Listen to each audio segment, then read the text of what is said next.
I had a pretty strong feeling that this week's episode of Darwin's Game was going to be a pretty damn fun episode. I mean, just the idea of a treasure hunt game in the middle of a battle royale, it just feels like there's no way it couldn't work, and honestly, this was my favorite episode of the series so far.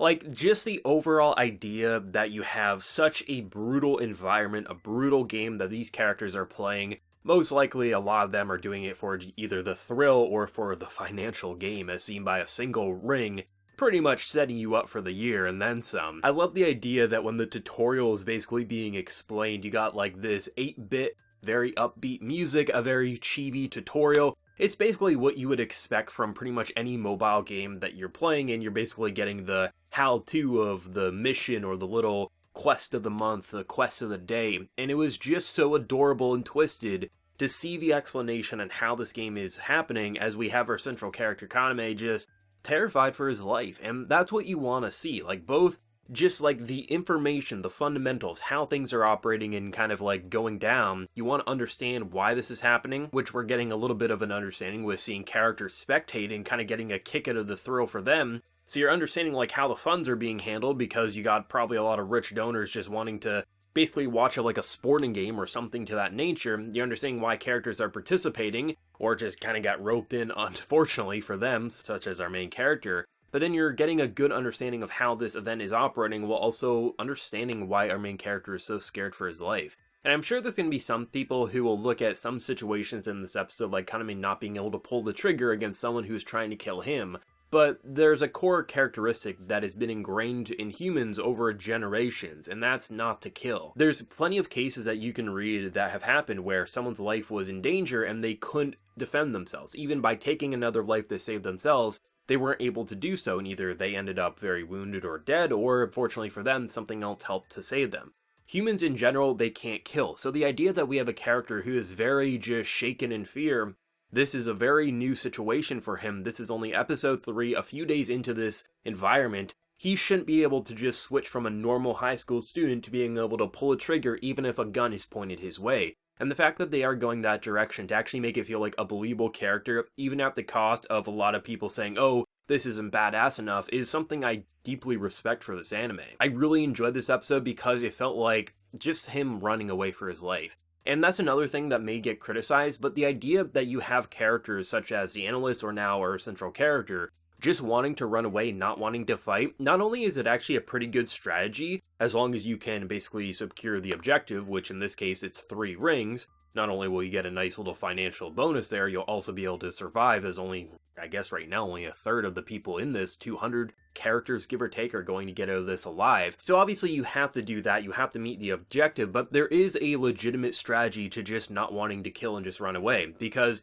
I mean, look at the character who tried to kill Kaname in this episode. He had a machine gun to him, he took the elevator, and then he ended up dead. There's going to be a lot of characters who are just going to go after other people, and you could probably pick up the scraps. Hell, you might be able to come out as the richest person in this treasure hunt just because you played strategically. You kept an eye out on where people were, you kind of went away, and then when you saw a lot of people go down, you would pick up the scraps. I think that's actually a decent idea, because not everyone's going to be Shuka who can just come around and get 9-6 rings in, as soon as the game just starts. So I actually appreciate how much depth is going into the idea of, even though this is a battle royale, you don't just have to kill people or attack people to basically secure the W. I mean, look at the analyst who has been selling her services to basically everyone in this game, and in doing so, she's had the points to survive. We learned that she buys a lot of flashbang grenades and things like that, and it's going to be interesting to see how Kaname is going to evolve, because I definitely think he is going to become a fighter for sure. I mean, he was smart, he actually kind of like copied the machine gun that almost ended his life,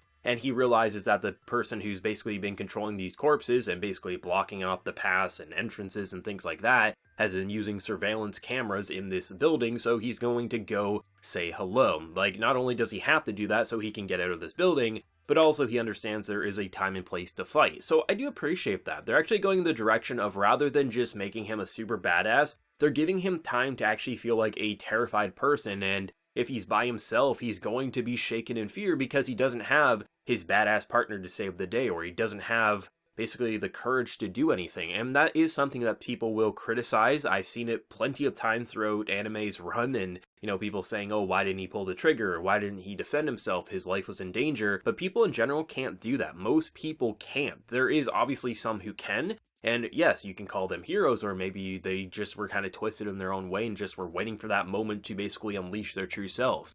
But a character like him, he was presented as a very normal person, and I like how normal they're making him feel, and seeing his transition into being a more hardened warrior, but also understanding that there is a time and place to just run away, and I think that's really interesting. I also appreciate how they didn't just leave him by himself for the entire episode. I think teaming him up with someone who has a very similar strategy as Kaname has of, like, not wanting to fight, because you kind of look at the character and we've been like, okay, she's been selling her services, she's basically been selling intel and info. It kind of makes sense that she's not really a fighter. She would just kind of want to go away or maybe attack from the shadows or things like that. She probably has a lot of equipment that she's probably bought and stocked up on. So should she get thrown into a battle, she probably has the materials to basically get out of alive, or at least have a decent shot at. So then to have a character like Kaname not be stupid and expose all of his abilities, like she thought he was coming in to basically get the ring, but he was really copying the weapon. He wasn't actually telling her what his ability was. All I can do is create this rod, or I can create the handgun. That's all I have.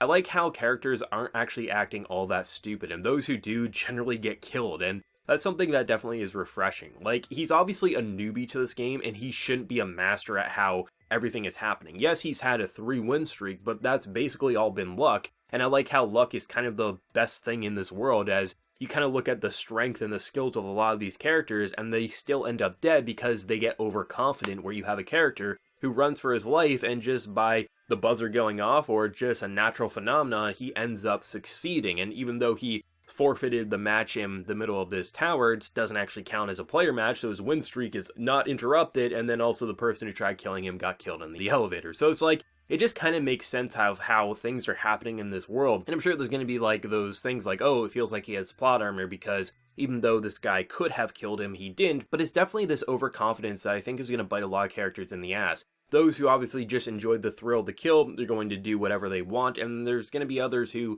may understand that you shouldn't let someone live, because obviously, even if I don't get points from this, there's going to be the chance that they could come and bite me in the ass. But when you see a shaking boy with a gun who can't even pull the trigger after realizing that you're going to kill him, there is obviously reasons why there would be some characters in this game who'd be like, you're not even worth it, just kill yourself. Obviously, it does lend itself to be natural for the plot to keep our character alive, but it actually does feel believable. As there's a character who can't pull the trigger, there's also going to be characters who are going to be like, you're not even worth it. So I do appreciate that. I think this treasure hunt game, I think it definitely had a lot to live up to, because after seeing how much detail has been put into the Darwin's game, this D game, I think the idea of this like timed event and how you can't leave it. If you leave it, you'll die. If you don't, secure the objective, you'll die. Like, there's a lot to it in separating our two characters and kind of just having her really believe in her man, being like, oh, he probably already has like 12 rings. It is so adorable, but is so delusional. You literally have the best player in D-game who just assumes that her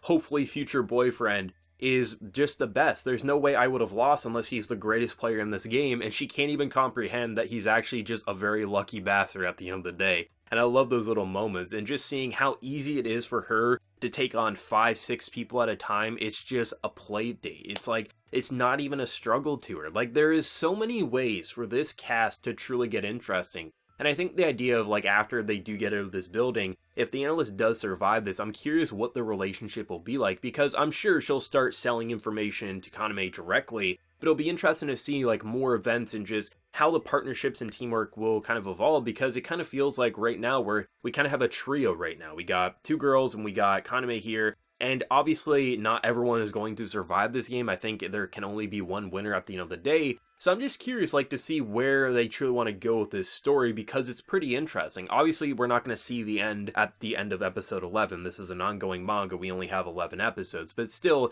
it is fun to think about where the relationships can go, and like when you did get that end game, what would it look like, and the relationships currently, because I'm sure by the time, should Kaname survive till the very end of this anime, he's going to be a lot more hardened, and I doubt he's just going to run away and be lucky, but then again, maybe he will. But nonetheless, I thought this was a very fun episode, and I thought it flexed the best of Darwin's game with very few missteps. Like, honestly, it just felt like they understood what makes this anime so great. Fun personalities, really good info on the world, and getting even more information on just characters watching this game unfold, which is a very sick fetish, but you want to have something like that to make sure you understand why the game does exist, but also just getting some more understanding on Kaname's character and just how he is going to continue to survive, and just how he is growing with this game alongside these characters. There's no reason why he should be a professional even if he has the best ability in the game. However, the longer he plays the game, the more he understands how things have to be if he does want to survive. Obviously, he's going to prefer to run away than to fight, but should his back be pushed against a wall, as it was at the end of the episode, he realizes he has to tackle the beast head on, and